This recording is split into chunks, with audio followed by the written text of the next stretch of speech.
When I was serving as youth pastor in the 1980s at Brentwood, one of the goals that we had was that we would get each young person onto a mission experience. What I didn't actually realize that would build a calling in me that I would need to be overseas 365 days, 52 weeks out of the year, and now for 30 plus years. We were equipped and sent out by the International Mission Board, but always supported by Brentwood. When you really feel like God is leading you clearly and showing you a direction and path, there's just such an excitement about that. And you want to be obedient to God's call on your life, and that's what I think we really felt at that time, was just trying to be obedient to what we felt like God was calling us to. One of the challenges I think that we typically face, particularly in Western Europe, because we've been in Germany, Scotland, and Sweden, is the fact of a postmodern secular society.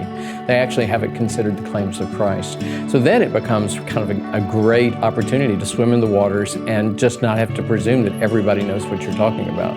So you're not fighting over small things, you're talking about big things, the big issues of faith. And I think a lot of times in postmodern secular societies, you often see a lot of hopelessness, and that's something that I know is a need of theirs, of needing an identity, needing unconditional love, and needing a belonging, and Jesus gives all of those. Identity as a child of God through a relationship with Jesus. When we talk about partnership with Brentwood, it is so unusual in our Southern Baptist world that 32 years later we still have a sending church.